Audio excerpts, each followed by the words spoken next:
पाकिस्तान और दुनिया भर में सच न्यूज़ के लाखों नाजरीन को सलाम। प्रोग्राम सेहत ज़िंदगी में मैं हूं आपका मेज़बान डॉक्टर आमिर महमूद। नाज़रीन, हमारे जिस्म जो है वो मुख्तलिफ़ अज़ा से मिलकर बना हुआ है और कुछ उज़्व या ऑर्गन से तो आपको ऑलरेडी इंट्रोडक्शन है, जिस दिल, फेफड़े, मैदा, जिगर आते हैं। ये सारे हमारे जिस्म के ऑर्गन हैं। अगर मैं आपसे पूछूँ कि हमारे जिस्म का सबसे बड़ा ऑर्गन कौन सा है, तो शायद आप जिगर को कहें, कुछ लोग फेफड़ों को शायद कह देंगे। तो आपकी हैरानी के लिए जो हमारे जिस्म का सबसे बड़ा ऑर्गन है वो हमारी जल्द या स्किन है, जिसने हमारे पूरे जिस्म को एक गिलाफ की तरह प्रोटेक्ट किया हुआ है। और अगर एक एडल्ट इंसान की स्किन को अगर हम ज़मीन पर फैलाएं तो तकरीबन 10 स्क्वायर फीट का एरिया वो कवर कर रहा होता है। तो इंसान का जो चेहरा है, बाल हैं और उसकी स्किन है, वो उसकी शख्सियत की आयनादार होती है। और ज़माना कदीम से ही इंसान अपनी अपीयरेंस को, अपनी ज़ाहरी लुक्स को बेहतर करने के लिए कोशिशें करता रहा है। और डॉक्टर साहिबान जो हैं इस सिलसिले में अगर कोई स्किन की प्रॉब्लम हो तो आमतौर पर डर्माटोलॉजिस्ट, आप सब लोगों को पता होगा कि डर्माटोलॉजिस्ट के पास जाना है। लेकिन पिछले कुछ सालों में इस फील्ड में एक फ़र्दर सब स्पेशलिटी आई है, जिसने एक, मैं कहूँगा कि एक इनकलाब बर्पा कर दिया है स्किन केयर में, और उसका नाम है एस्थेटिक डर्माटोलॉजी। डर्माटोलॉजिस्ट बुनियादी तौर पर बीमारियों को ट्रीट कर रहे होते हैं, लेकिन एस्थेटिक डर्माटोलॉजिस्ट लुक्स को इम्प्रूव कर रहे होते हैं, अगर मैं सादा ज़ुबान में आपसे बात करूँ। और आज हमारे साथ हमारी खुशकिस्मती है कि पाकिस्तान की मुमताज़ एस्थेटिक डर्माटोलॉजिस्ट इस्लामाबाद से तशरीफ़ फरमा हैं डॉक्टर अर्मिला जावेद। डॉक्टर साहबा, first of all welcome to the show. आपसे थोड़ा सा हम एस्थेटिक डर्माटोलॉजी के मतलब, क्योंकि पब्लिक को इतना ज़्यादा नॉलेज नहीं होता कि क्या क्या ऑप्शंस अवेलेबल हैं उनके ट्रीटमेंट्स के लिए। तो सबसे बुनियादी सवाल तो मैं ये करूँगा कि पब्लिक को आम डर्माटोलॉजिस्ट और एस्थेटिक डर्माटोलॉजिस्ट में थोड़ा सा फ़र्क वाज़े कर दीजिएगा। जी डॉक्टर साहब, आपने बड़े अच्छे तरीके से इंट्रोडक्शन में पहले बता दिया कि एक तो जल्दी जो बीमारियां होती हैं, जो कि कॉमनली आपने सुना होगा कि dry skin condition, Chambal, psoriasis, eczema, चेहरे पे दाग धब्बे या फिर दाने, ये कॉमनली वो वाली बीमारियां होती हैं जो कि हस्पतालों में लोग इसके लिए जाते हैं और इलाज कराते हैं। और हमारे तमाम जितने पब्लिक सेक्टर में जितने अस्पताल हैं, प्राइवेट सेक्टर में जितने अस्पताल हैं, उसमें तमाम में बड़े अस्पतालों में ये सहूलियात मुयस्सर हैं। इसके अलावा बहुत सी ज़्यादा जो स्ट्रॉन्गर बीमारियाँ होती हैं वो भी होती हैं, जिसके अंदर बुलस डिसऑर्डर्स होते हैं कि जल्द के ऊपर छाले या ऐसे ज़ख़म बन जाते हैं परमानेंट। ये तमाम वो चीज़ें होती हैं जो कि डर्मेटोलॉजिस्ट ट्रीट करता है, या स्किन का जो माहिर अमराज़ जिल्द जिसको कहा जाता है वो इसको ट्रीट करते हैं। इसके अलावा जो स्किन स्पेशलिस्ट होता है या डर्मेटोलॉजिस्ट, वो एस्थेटिक प्रोसीजर्स या एस्थेटिक जो प्रॉब्लम्स होते हैं उनको भी वो पहले देख लेते होते थे। जिस तरह से चेहरे पे दाने हो गए या दानों के निशानात रह गए, या मेलाज़मा, छाइयाँ, या नाखून अच्छे हेल्दी नहीं है, या बालों की जो तकलीफ़ हो जाती हैं कि बाल गिर रहे हैं, ये तमाम चीज़ें भी पहले डर्मेटोलॉजिस्ट इसको हैंडल करते थे। लेकिन जैसे जैसे टाइम गुजरता गया, जैसे जैसे स्पेशलाइजेशंस बढ़ती गई, तो इसके अंदर मज़ीद एडवांसमेंट्स दुनिया में होती रही हैं। तो अब एस्थेटिक डर्मेटोलॉजी को कुछ ऐसा एक सेक्शन बन गया अलग से डर्मेटोलॉजी में कि जो डर्मेटोलॉजिस्ट ही हैं जिसकी बेसिक ट्रेनिंग डर्मेटोलॉजी में ही हुई होती है, लेकिन उनका शौक़ है कि वो इन चीज़ों के अंदर वो ज़्यादा उनकी एक उनका ध्यान इस तरफ है या उनकी ओरिएंटेशन इस तरफ ज़्यादा है, तो इस फील्ड को वो ऑप्ट करने लग गए। और इसकी वजह से आपने सुना कि जिस तरह से लेज़र का बहुत ज़माने में चर्चा था, फिर उसके बाद स्किन के जो प्रोसीजर्स हैं अभी भी माशाल्लाह बहुत है, और स्किन केयर के बहुत से प्रोसीजर्स। तो इन डॉक्टर्स ने जो ऑलरेडी डर्मेटोलॉजी प्रैक्टिस करते थे, इन्होंने इन फील्ड्स के अंदर काम करना शुरू किया और इसको डेवलप करना शुरू किया। तो ये बेसिक फ़र्क है मेरे हिसाब में। जो एक डर्मेटोलॉजिस्ट है या जो माहिर अमराज़ जिल्द है, जिस तरह से मैंने स्पेशलाइजेशन डर्मेटोलॉजी में की हुई है, बेसिक नॉलेज के बाद जब आप एक सब स्पेशलिटी लेते हो या एक सुपर स्पेशलिटी लेते हो, इसको हम एस्थेटिक डर्मेटोलॉजी कहते हैं। ये लोगों को पता होना चाहिए। यानी कि पब्लिक की अवेयरनेस के लिए सादा अल्फाज में इस तरह कहूँ कि अगर स्किन पे कोई बीमारी हो गई है तो उसने डर्मेटोलॉजिस्ट के पास जाना है, और अगर उसने ख़ुद को इम्प्रूव करना है अपनी आउटलुक्स को, या कोई कॉम्प्लिकेशन ऐसी हो गई है कि जिल्द के ऊपर कोई परमानेंट जिसका स्कार बन गया है या निशान रह गया है, तो उस सूरत में वो फिर एस्थेटिक डर्मेटोलॉजिस्ट को इम्प्रूव करने के लिए एस्थेटिक डर्मेटोलॉजिस्ट के पास जाता है। अच्छा डॉक्टर साहब, जो हमारी कन्वेंशनल डर्मेटोलॉजी है उसमें मोटी मोटी कौन सी बीमारियां जो जिल्द की अमराज जो मरहम से या ऑइंटमेंट से या खाने वाली दवाइयों से ठीक हो जाते हैं। देखिए अल्लाह का शुक्र ये कि ज़्यादातर जो स्किन की बीमारियां हैं वो अल्हम्दुलिल्लाह वो ट्रीटेबल है, वो उनका इलाज पॉसिबल है और वो मरहम वगैरह लगाने से ही इलाज हो जाता है, सिवाय इसके कि कोई ऐसी खुदा न खास्ता ऑटो इम्यून डिजीज़ ना हो या कोई ऐसी बीमारियां ना हो जिसके लिए फिर हमें दवाइयाँ खिलानी पड़ती हैं। तो जो कॉमनली देखने में आई हैं, जब आप किसी भी OPD में बैठते हैं तो ज़्यादातर लोग आते हैं ड्राई स्किन कंडीशंस के साथ, एक्जिमा के साथ, हाथों पैरों के ऊपर जो है स्किन फट रही है, ख़राब हो रही है, या फिर सोराइसिस है जो कि टांगों पे आ जाती है, या यहाँ पे आपके जो कोहनियाँ है इसके करीब की स्किन को, हाँ जी, वाइट कलर के थिक स्केल्स बन जाते हैं, सर में खुश्की के मसाइल होते हैं, बहुत ज़्यादा डैंड्रफ के मसाइल होते हैं। इसके अलावा एक्नी है, यंग एज में भी एक्नी होती है, तो बहुत कॉमन है, हमारी यूथ के अंदर, जी, टीन एजेस के अंदर आती है, या फिर कुछ खवातीन में डिलेड ऑनसेट एक्नी भी होती है। ये वो कॉमन सी अमराज हैं। इसके अलावा कुछ इन्फेक्शंस हैं, जैसा फंगल इन्फेक्शंस हो गई, स्केबीज हो गई, जो कि इकट्ठे, जैसा मदरसे में बच्चे इकट्ठे रहते हैं तो किसी एक बच्चे को खारिज की बीमारी लगी और सारे बच्चों को लगी और वो काफ़ी एक से दूसरे को स्प्रेड होती है। ये चीज़ें काफ़ी कॉमनली देखने में मिल रही होती हैं। इसके अलावा बालों की, जैसा बाल गिरने की कुछ डिजीज़ हैं, वो भी एक से दूसरे को, जैसा फंगल इन्फेक्शन है तो बच्चों में एक से दूसरे को लगने का चांस होता है। की भी डिजीजेस जी, वो ऐसी होती है जो इन्फेक्शियस डिजीजेस होते हैं, जैसा फंगल इन्फेक्शन है, घर में एक बच्चे को है, वही कंगा दूसरा बच्चा इस्तेमाल, तो कॉमन जब आप OPD में बैठते हैं तो ये बीमारियां आप कॉमनली देखने में आती हैं। लेकिन कुछ खवातीन हैं जो एक स्पेशल सेगमेंट की खवातीन है, वो उनको अल्हम्दुलिल्लाह इस तरह की बीमारियाँ नहीं, वो आएंगी कि जी चेहरे पर छोटा मोटा कोई फ्रेकल, दाग धब्बा, वही जो एक वैनिटी से रिलेटेड, जो ब्यूटी से रिलेटेड इश्यूज़ होते हैं, ये भी जब आप OPD में देखो तो ऐसी बात नहीं है, ये भी बहुत लोग अवेयर हैं और लोग इस काम के लिए भी हमारे पास आ रहे होते हैं। अच्छा डॉक्टर साहब, मैं एक रिसर्च पढ़ रहा था, उसके मुताबिक हमारा जो साउथ एशिया है, यहाँ के लोगों में स्किन वाइटनिंग का, स्पेशली जो यंग गर्ल्स हैं, उनमें बहुत ज़्यादा क्रेज़ होता है। बिल्कुल, आप इससे एग्री करेंगी? मैं इससे बिल्कुल एग्री वेस्टर्न जो वाइट ड्रेसेस हैं वो शायद एनवियस होती हैं, रश करती हैं हमारी स्किन के ऊपर के, और वो टैन करवा रहे होते हैं अपनी स्किन को, and it's the other way around in Pakistan. यहाँ पे लोग गोरा होने के चक्करों में होते हैं। तो काफ़ी लो स्टैंडर्ड की क्रीम्स भी मार्केट में दस्तयाब हैं। तो आपके क्लिनिकल प्रैक्टिस में ऐसे पेशेंट्स आते होंगे जिनकी स्किन इस वजह से भी डैमेज हुई होती होगी कि उन्होंने बहुत ज़्यादा क्रीम्स यूज़ की होती है। डॉक्टर साहब, सबसे पहले तो मैं कहूँगी कि जिस खित्ते में हम रहते हैं, इधर की जो स्किन है और इधर के जो हेयर का जो टेक्सचर और क्वालिटी है वो पूरी दुनिया में नहीं है।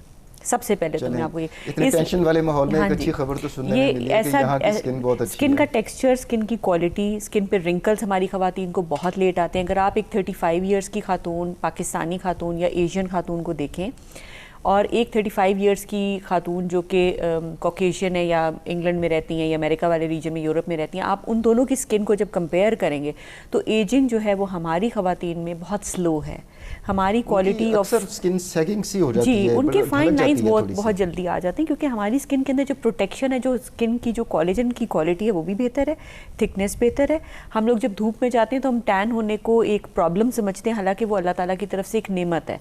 इसलिए विटामिन डी तो मिल ही रहा है, साथ में डॉक्टर साहब अल्ट्रावायलेट रेडिएशन जो है वो बहुत डैमेजिंग होती है, स्किन के ऊपर कैंसर बनाने का एक बहुत बड़ा सबब है, और एजिंग मतलब कोलेजन टूट जाता है और स्किन पे बहुत जल्दी फाइन लाइंस आने लग जाती हैं। तो हमारी खवातीन जब बाहर जा रही हैं या निकल रहे, जो नॉर्मल आपका धूप का एक्सपोजर होता है, उससे हमारी स्किन उतनी ज़्यादा अफेक्ट नहीं होती है। इसके अलावा बाल हमारे रेस में, हमारे यहाँ पे जितने लोगों के बाल हैं उनकी ग्रोथ, टेक्सचर और जो उसका वॉल्यूम है कंपेयर टू जो गोरे लोग हैं उनसे बेहतर है। तो ये कि हमें शुक्र अदा करना चाहिए सबसे पहले। और ये जो गोरे होने वाला ट्रेंड है, इससे बेहतर है कि जो यंग बच्चियाँ उनको ये बताएं कि हेल्दी स्किन की तरफ जाएं। Healthy skin, glowing skin important है, गोरा होना इम्पॉर्टेंट, वो क्राइटेरिया वैसे भी नहीं है। ब्यूटी का क्राइटेरिया में skin colour is not a criteria, skin quality and texture is the criteria. तो अपनी स्किन की हिफाजत करें, गोरे होने से कुछ नहीं। डैमेज डेफिनेटली करती हैं क्रीम्स, और बहुत ज़्यादा डैमेज कर देती हैं। स्किन पतली हो जाती है, उस पर बहुत सी जो है वो ब्लड वेसल्स नज़र आने लग जाएंगी, एक्नी बनने लग जाएगी, एजिंग जल्दी होएगी, क्योंकि उसमें यूजुअली जो अच्छे एलिमेंट्स नहीं है, स्टीरॉइड्स ज़्यादा डाले होंगे, मर्करी डला होगा, इस तरह की चीज़ें इतनी ज़्यादा क्वांटिटी में डली होती हैं कि वो डैमेजिंग होती हैं। तो इसका मतलब है कि उसको अगर रेगुलर खवातीन इस्तेमाल करती हैं, या फॉर दैट मैटर अगर मर्द हज़रात भी इस्तेमाल करते हैं, तो जिल्द की थिकनेस है वो आहिस्ता आहिस्ता कम होना शुरू हो जाएगी। अल्टीमेटली वो फिर इतनी ट्रांसपेरेंट हो जाएगी कि खून की शरियानें भी दिखाई नजर आने लग जाती हैं। बिल्कुल, तो बड़ी डिस्ट्रिक्टिंग कॉम्प्लिकेशन होगी ना। जी बिल्कुल सर, इसीलिए तो कहते हैं कि आप एस्थेटिक डर्मेटोलॉजिस्ट के पास जाएं, वो आपको वो वाली सीरम्स, दवाइयाँ, प्रोसीजर्स या लेजर्स बताएंगे जिससे आपका जो मसला है वो हल होगा, बजाय इसके कि आप ओवर द काउंटर जाके। और ये बहुत बुरा ट्रेंड है कि जो सैलॉन्स पे लड़कियां जाएंगी वो सैलॉन वाली कोई क्रीम मिक्स करके बना के उनको दे देगी, उनको कोई नॉलेज नहीं है दवाइयों की। तो ये भी क्या है, उसमें इंग्रेडिएंट्स क्या हैं? बच्चियों को, ख़ास तौर पे स्कूल कॉलेज यूनिवर्सिटी की बच्चियों को मेरा मैसेज ये है कि प्लीज़ वहाँ से मत लें क्रीम। हम इतने महंगे डॉक्टर नहीं है, हमारे पास आ जाएं और थोड़ा सा देखें। एक तो सबसे बड़ी बात ये कि आपकी स्किन के ऊपर कॉम्प्रोमाइज़ नहीं कर सकते आप। स्किन एक ऐसी चीज़ है जो पूरी ज़िंदगी के लिए अल्लाह ताला ने एक दफ़ा आपको दे दी है, और इसको डैमेज मत करें, दोबारा नहीं मिलनी है स्किन। अच्छा डॉक्टर साहब, जिस तरह भी आपने फरमाया कि इसमें मर्करी, स्टीरॉइड्स वगैरह बहुत ज़्यादा इस्तेमाल होता है जिसकी वजह से स्किन डैमेज होती है, तो क्या ये डैमेज जो है इसको रिवर्स किया जा सकता है? देखिए, एक हद तक तो अगर डैमेज बहुत कम है और स्टार्ट में भी आपने यूज़ करनी शुरू की और आपको प्रॉब्लम्स आ गई हैं, तो रिवर्स किया जा सकता है डेफिनेटली। लेकिन एक टाइम आता है डॉक्टर साहब जबकि स्किन बहुत पतली हो चुकी हुई होती है, थिन बहुत ज़्यादा हो जाती है, ब्लड वेसल्स बहुत नज़र आने लग जाती हैं, उस वक्त उसको रिवर्स करना ज़रा मुश्किल हो जाता है। लेकिन हम उस पर काम ज़रूर कर सकते हैं कि ब्लड वेसल्स हम उसकी जो प्रोमिनेंट नज़र आ रही हैं वो लेज़र से हम बर्न करेंगे, हम स्किन की थिकनेस के लिए काम करेंगे, सप्लीमेंट्स देंगे। लेकिन उसमें मैं ये कभी भी नहीं कहूँगी कि वापस आप वैसे ही हो जाएंगे 100% हो नहीं, लेकिन ये कि कुछ ना कुछ डैमेज कंट्रोल किया जा सकता है। जी नाज़रीन, बड़ी दिलचस्प गुफ्तगू डॉक्टर अर्मिला जावेद से जारी है। यहाँ पर वक्त हुआ है छोटे से वक्फे का। Let's take a short break.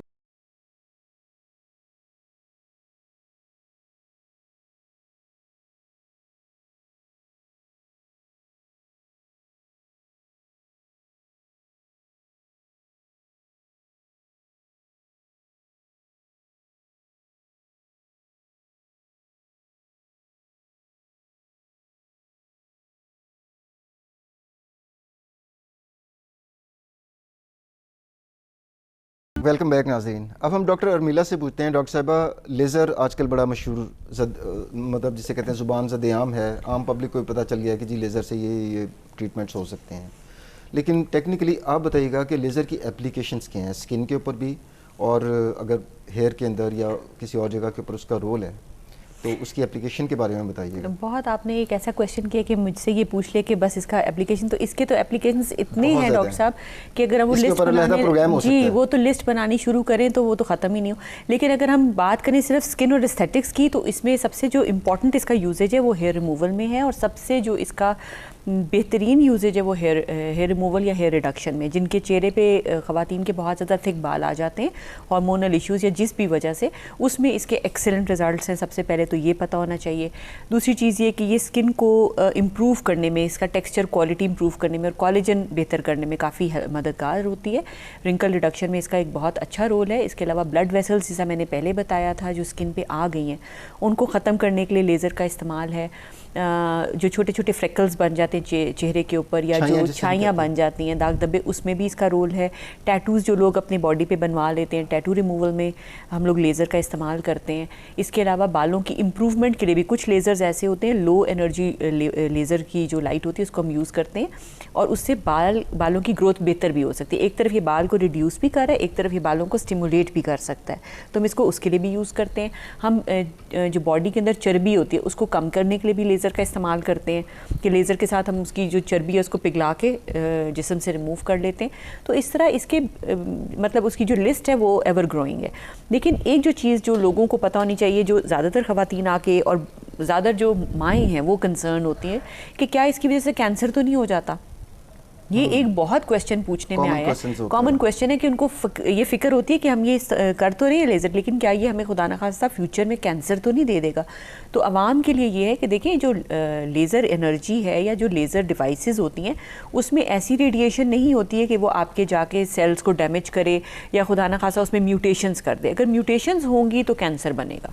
जैसा अल्ट्रावायलेट रेडिएशन, जो सूरज की शुआएँ हैं उसमें अल्ट्रावायलेट रेडिएशन है, और वो वहाँ पे आपके न्यूक्लिक एसिड के अंदर परमानेंट चेंजेस कर देती है, तो वो कैंसर का सबब बन सकती है। बट लेज़र की जो लाइट है या लेज़र की जो एनर्जी है वो आपको डैमेज नहीं करती, आपके वो तो बड़ी मासूम सी बीम होती है। हाँ, और वो आमतौर पे शायद पब्लिक कंफ्यूज इस वजह से होती है कि जब कभी एक्सरे करवाने जाएं तो बड़ा इतना बड़ा डेंजर का साइन लिखा होता है, डेंजर रेडिएशन, वो शायद उससे कंफ्यूज कर रहे होते हैं कि लेज़र लगवाएंगे तो फिर शायद उससे भी शायद डैमेज हो सकता है। तो लेज़र जो है ये सेफ, एक तो पहली बात कि सेफ मोडेलिटी है, और दूसरी बात इसका कोई एज सच खुदा ना खासा ना तो माँ की सेहत के ऊपर, ना ही इवन जो कई ख़वातीन होती हैं चेहरे पे लेज़र हो रहा है तो वो पूछती हैं सवाल कि जी प्रेगनेंसी है तो हमारे बच्चे के लिए तो इफेक्ट नहीं हो सकता। ये एक्सरे की तरह की चीज़ नहीं है, ये पेनिट्रेट नहीं करती है बॉडी में। जिधर हमने लेज़र करना है, जिस मोल के ऊपर करना है, जिस बाल पे, वहीं पे रहेगा।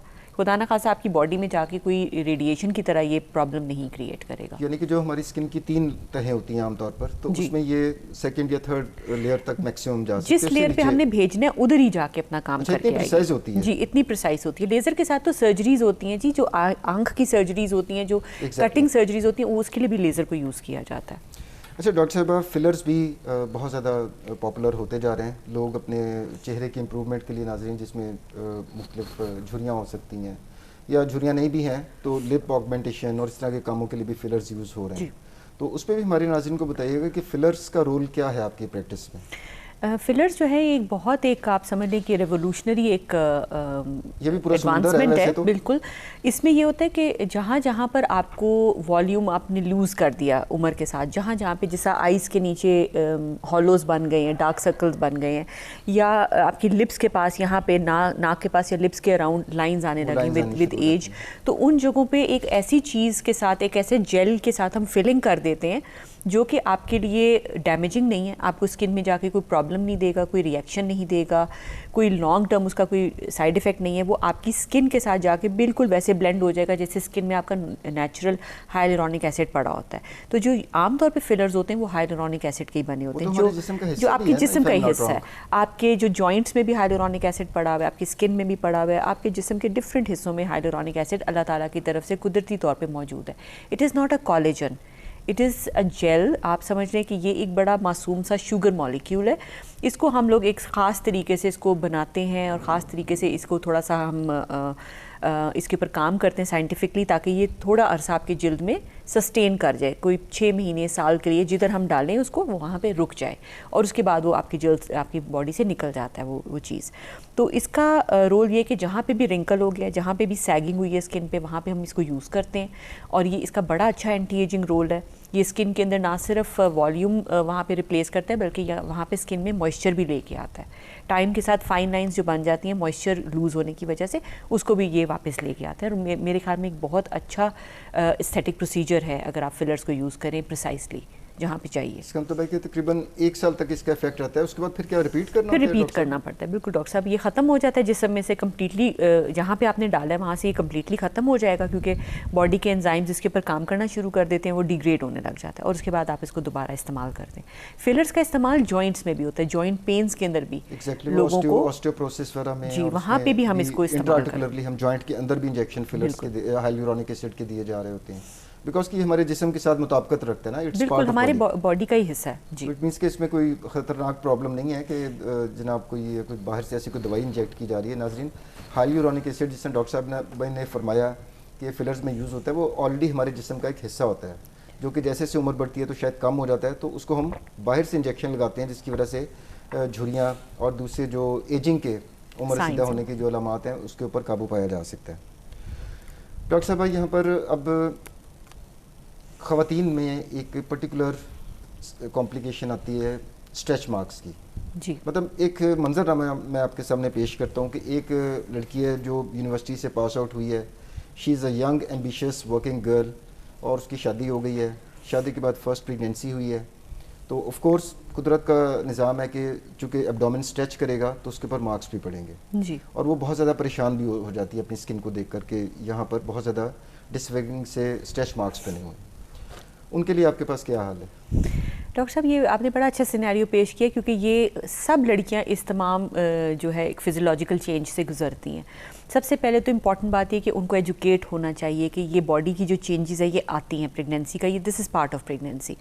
अब आप इसको प्रिवेंट कैसे कर सकते हैं कि कम से कम नुकसान हो, कम से कम डैमेज हो स्किन की? वो ये है कि आप शुरू से ही, जैसे ही आपको पता चला कि प्रेगनेंसी है, क्योंकि अब आपको पता है कि नेक्स्ट 3, 4, 5 मंथ्स में एक बॉडी के अंदर एक नई जो जान है उसने ग्रो करना है, तो ऑफ कोर्स उसने वेट भी पुट ऑन करना है ख़वातीन ने, तो वो बड़ा खाना कम कर देती हैं, रिस्ट्रिक्ट कर देती हैं। ये चीज़ें नहीं करनी है।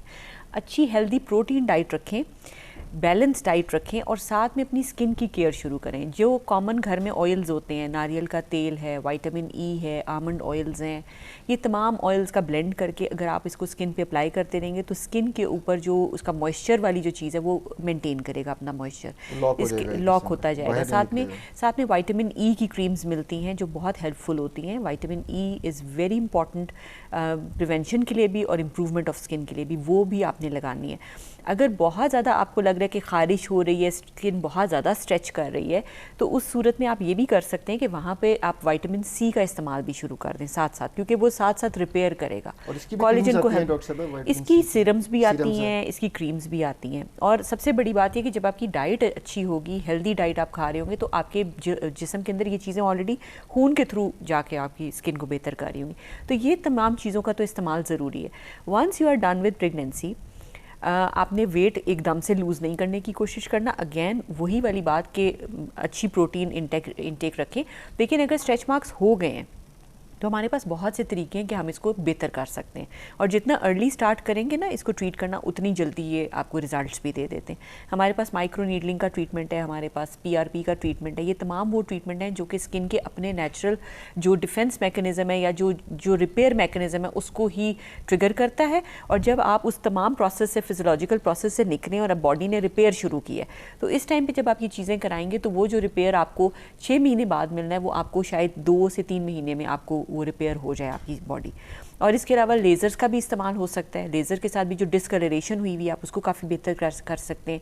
जो बहुत ज़्यादा खिंच चुके हुए स्कार्स, उनकी इंप्रूवमेंट के लिए भी किया जा सकता है। इसके अलावा सिलिकॉन जेल्स मिलती हैं जो कि स्कार्स के ऊपर यूज़ होती हैं, मार्केट में बड़ी आराम से अवेलेबल हैं। सिलिकॉन विद कोई ना कोई ऑयल बेस्ड जो सिलिकॉन जेल्स मिलती हैं वो भी इस्तेमाल की जा सकती हैं, और वो बिल्कुल बच्चे के लिए भी डैमेजिंग नहीं है और ना ही आपके लिए वो डैमेजिंग होंगी। इवन प्रेगनेंसी में भी इस्तेमाल की जा सकती हैं। जी नाज़रीन, यहाँ पर वक्त हुआ एक छोटे से वक्फे का। Let's take a short break.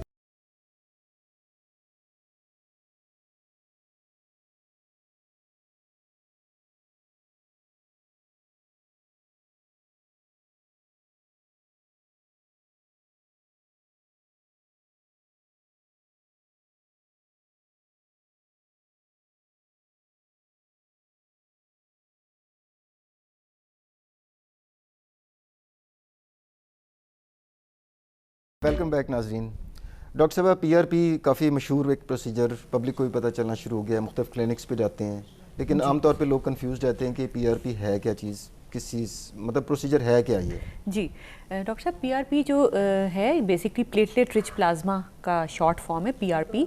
Platelets आपकी अपनी बॉडी के सेल्स हैं, मतलब जो आपका खून है अगर आप उसको देखें माइक्रोस्कोप के नीचे तो उसमें रेड ब्लड सेल्स हैं, वाइट ब्लड सेल्स हैं और प्लेटलेट्स हैं। अब प्लेटलेट्स का फंक्शन ये होता है कि अल्लाह ताला ने प्लेटलेट्स को बेसिकली इसलिए बनाया कि जहाँ पे खुदा न खासा ब्लीडिंग होगी प्लेटलेट्स वहाँ पे जाके एक क्लॉट बना देंगे। लेकिन इसके अलावा भी बहुत से प्लेटलेट्स के फंक्शंस हैं। प्लेटलेट्स के अंदर जो ग्रैन्यूल्स होते हैं उसके अंदर ग्रोथ फैक्टर्स अल्लाह ने डाले हैं। हर जगह पे जहाँ पे भी कोई डैमेज हो रहा है, एक तो उसने वहाँ पे ब्लड रोकने का काम करना है, दूसरा उसने वहाँ पे रीजनरेशन ऑफ टिश्यू का काम करना है। जो ग्रैनुलेशन टिश्यू बनता है, और जी बिल्कुल, रीजनरेशन ऑफ टिश्यू में वहाँ पे कोलेजन फॉर्मेशन होगी, वहाँ पे तमाम अच्छी चीज़ें उस जगह पे माइग्रेट होके आएंगी ताकि वहाँ पे वो जो डैमेज कंट्रोल करें और वहाँ पे रिपेयर कर दें उस जगह को, रीस्ट्रक्चरिंग हो। तो इस काम के लिए प्लेटलेट्स के जो ग्रोथ फैक्टर्स होते हैं उनका रोल है। तो बेसिकली हमने इसी छोटे से एक जो कुदरती निज़ाम है इसी को यूटिलाइज़ किया है मेडिकल साइंस में। सबसे पहले प्लेटलेट रिच प्लाज्मा का यूज़ शुरू हुआ था बोन इंजरीज़ के अंदर और जो स्पोर्ट्स इंजरीज़ थी उसके लिए, और दांतों के लिए, मतलब जो आपके कई लोगों के जो दांत बिल्कुल ख़त्म हो जाती थी, रूट्स डैमेज हो जाती थी, उसको करने के लिए, रीजनरेट करने के लिए टिश्यू को वहाँ पे इस्तेमाल होता था। उसके बाद इसको एस्थेटिक मेडिसिन में भी इसका इस्तेमाल शुरू कर दिया कि जहाँ पर आपके बहुत ज़्यादा एक्नी स्कार्स हैं या स्किन बहुत डैमेज हो चुकी हुई है या अगर बाल बहुत ज़्यादा गिर रहे हैं और बाल कम हो गए हैं, तो इन तमाम चीज़ों के लिए हम लोग प्लेटलेट्स को यूज़ करते हैं। मतलब प्लेटलेट्स का कोई एक इस्तेमाल नहीं है स्किन में। इवन अगर आपके नाखूनों के अंदर भी कोई डैमेज हुआ है तो वहाँ पे भी आप प्लेटलेट इंजेक्ट करेंगे, वहाँ पे भी वो रिपेयर करने की उसकी सलाहियत है। तो इसमें डॉक्टर साहब प्रोसीजर क्या होता है? मतलब मरीज का खून लिया जाता है और उसको फिर? जी बिल्कुल, मरीज का अपने खून से होता है ये आपके अपने खून से होता है। जिस तरह एक नॉर्मल ब्लड टेस्ट के लिए आप खून देते हैं 10 cc, एक छोटी सी सिरिंज में आपका खून ले लिया जाता है और एक खास मशीन के अंदर उसको हम प्रोसेस करते हैं 7 to 10 मिनट्स के लिए, और उसमें सेल्स सेपरेट हो जाते हैं, तमाम सेल्स बॉडी के प्लेटलेट्स लदा हो जाते हैं। जी, red blood cell, white blood cell और प्लेटलेट सेपरेट हो जाते हैं। इसकी स्पेशल किट्स आती हैं ये आम तरीके से नहीं होता, इसकी स्पेशल किट्स आती हैं और उन किट्स में वो आरबीसीज को, रेड ब्लड सेल और वाइट ब्लड सेल को बिल्कुल अलग कर देते हैं ताकि वो प्लेटलेट्स से मिक्स ना हो। उसके बाद आप प्लेटलेट्स को और प्लाज्मा को, जो खून में जो सफ़ेद हिस्सा होता है, पानी वाला हिस्सा होता है, इसको आप जल्द में भी इंजेक्ट कर सकते हैं, बालों में भी इंजेक्ट कर सकते हैं, जहाँ पे ज़रूरत है वहाँ पे आप इंजेक्ट करते हैं और आप इससे फिर जो भी अल्लाह ताला ने इसके अंदर जो पावर रखी हुई है उसकी वजह से वहाँ पे टिश्यू रिजेनरेट हो जाता है। तो इसमें डॉक्टर साहब कितना ब्लड आमतौर पर ड्रॉ करवाना पड़ता है? सिंपल एक पब्लिक सोचे कि शायद पूरी खून की बोतल लगवानी पड़ेगी। बिल्कुल नहीं जी, खून की बोतल नहीं देते हम, सिर्फ 10 सीसी मतलब एक सिरिंज जितनी आप ब्लड टेस्ट के लिए अपना खून देते हैं, बस उतना सा हम खून लेते हैं, ज़्यादा खून नहीं लेने की ज़रूरत होती। 10 या 15 या 10 सीसी जो एक जी जो तो बड़ा मामूली सा सैंपल है, सिरिंज होती है। बिल्कुल एक आम लैब जो है वो इतना ब्लड ड्रॉ कर लेती है मुख्तलिफ टेस्ट करने के लिए।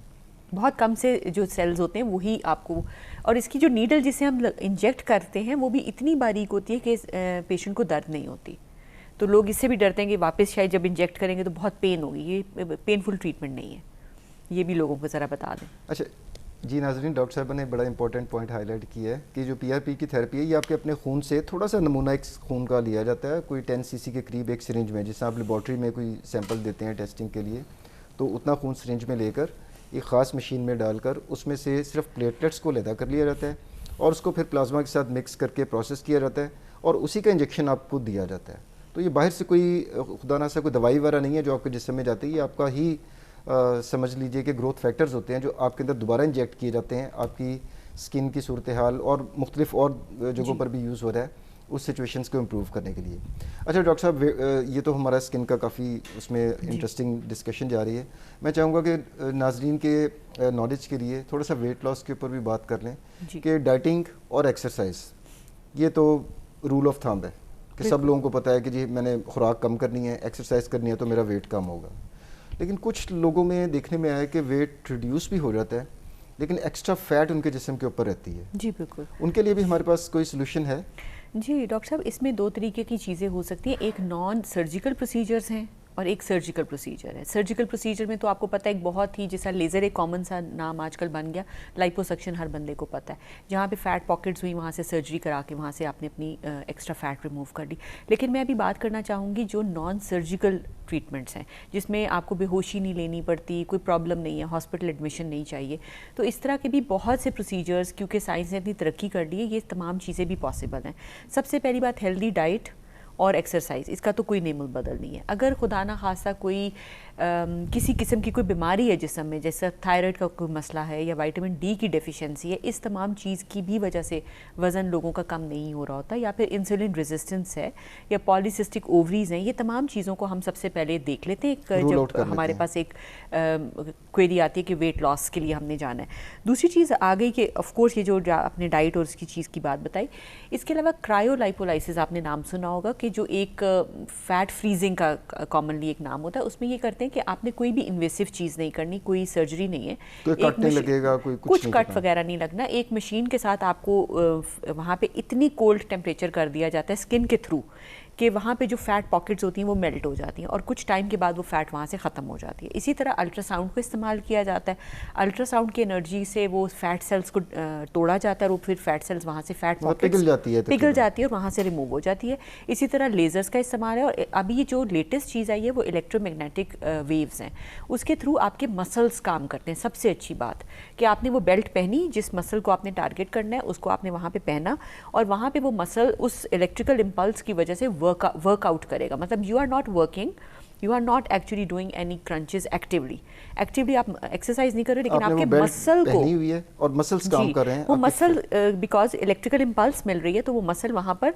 कॉन्स्टेंटली जो आपका स्केलेटल मसल है वो कॉन्स्टेंटली वो एक एक्सरसाइज के प्रोसेस में चला गया और उसने 30 मिनट्स के अंदर तकरीबन 20,000 to 30,000 मसल कॉन्ट्रैक्शंस वो आपको देता है। तो आप सोचिए कि कितना ज़्यादा वर्कआउट आपने इतने से टाइम में कर लिया है और आप एक्टिवली कुछ नहीं कर रहे। तो ये भी जो फैट पॉकेट्स, जो बहुत स्टबन फैट है, उस एरिया की अगर आप मसल से काम कराएं तो वहाँ पे भी वो फैट पॉकेट्स मेल्ट होती हैं और आपके एब्स बिल्डअप हो जाते हैं। ख़ास तौर पे ये उन लोगों के लिए जिनको आपको पता है कि वो हर्निया वगैरह के प्रॉब्लम्स है, मसल बहुत वीक है उनके और वो वर्कआउट एक्टिवली नहीं कर सकते, तो उनके लिए हेल्पफुल इसलिए कि पहले वो अपने मसल को पैसिवली एक्सरसाइज करा के बिल्डअप कर लेंगे और और उसके बाद फिर वो वॉक और एक्सरसाइज और जो थोड़ी स्ट्रेनस एक्सरसाइज है उसकी तरफ वो खुद से भी जा सकते हैं।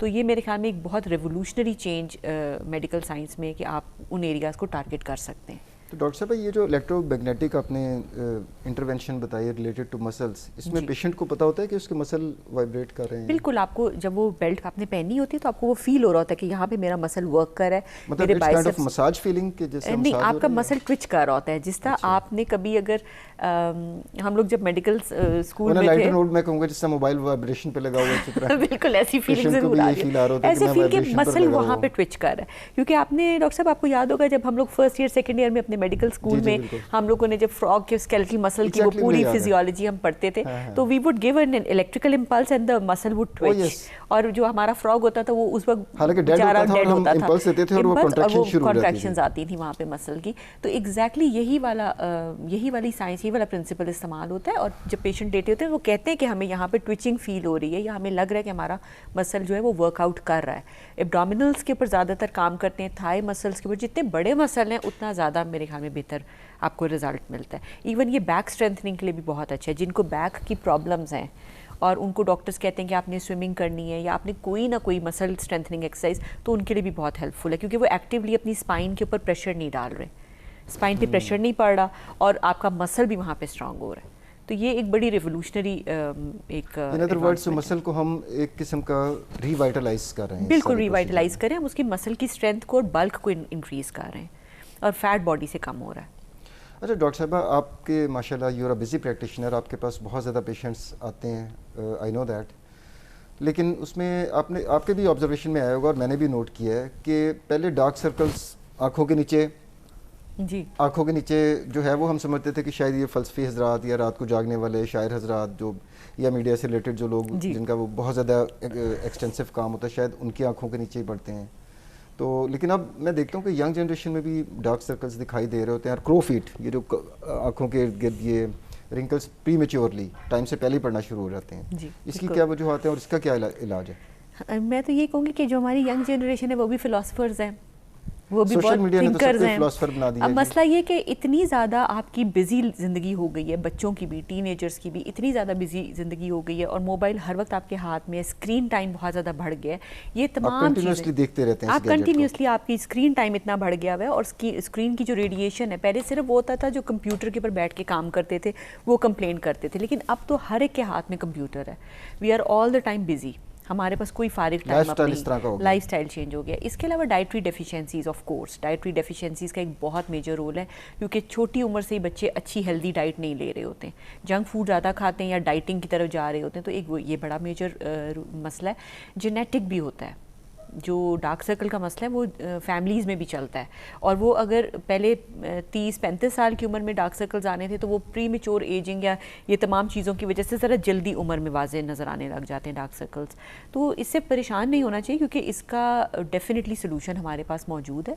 स्किन इम्प्रूवमेंट करते हैं हम, स्किन की क्वालिटी बेहतर करते हैं, ब्लीचिंग एजेंट्स देते हैं ऐसे जो स्किन के नीचे जो डार्क सर्कल्स हैं उनको ख़त्म करते हैं। वाइटामिन बेस्ड क्रीम्स होती हैं सारी की सारी, कोई हार्मफुल चीज़ें उसमें नहीं डली होती। इसके अलावा लेज़र्स वगैरह से थोड़ी बहुत हेल्प हो जाती है, रेडियो फ्रीक्वेंसी के साथ हेल्प हो जाती है, PRP का इसके अंदर बहुत अच्छा रोल है। और जो आपने क्रोस फीट की बात की, तो आप थोड़ा सा बोटॉक्स कर दें तो उससे भी मदद मिल जाती है, क्योंकि क्रोस फीट जो है वो आपके बेसिकली वहाँ पे मसल ज़्यादा काम कर रहे होते हैं, तो वो स्किन के ऊपर पक्की पक्की लाइनें आ जाती हैं। तो बोटॉक्स वहाँ पे जाके उस मसल को ज़रा रिलैक्स कर देता है। तो ये तमाम चीज़ें अगर हम एक तरीके से आप आ जाएँ हमारे पास और कंसल्टेशन कर लें, तो we can always give you a guideline कि एक दफ़ा इलाज हो गया और उसके बाद फिर आप अपनी प्रिवेंशन करते रहते हैं इन चीज़ों की।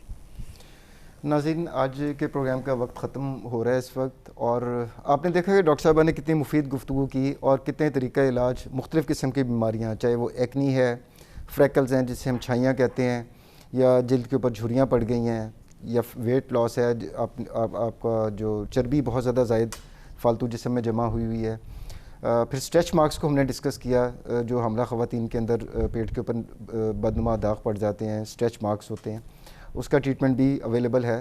तो लुबे-लुबाब इसका यही है कि ये बड़ी सोफिस्टिकेटेड किस्म की स्पेशलिटी है, और इसमें जब भी आपको इस किस्म का कोई आर्जा लाक हो तो हमेशा एक क्वालिफाइड एस्थेटिक डर्माटोलॉजिस्ट से रब्ता करें, ताकि आपका जो मसला है वो इस तरह के इश्तिहारात जो अखबारों में आ रहे होते हैं कि जी हम ये कर देंगे वेट लॉस के लिए और ये कर देंगे, उनके ऊपर कान ना धरें और हमेशा मुस्तनिद डॉक्टर से रब्ता करें। आपका प्रोग्राम देखने का बहुत शुक्रिया। अगले प्रोग्राम तक के लिए डॉक्टर आमिर को इजाज़त दीजिए। अल्लाह हाफ़िज़।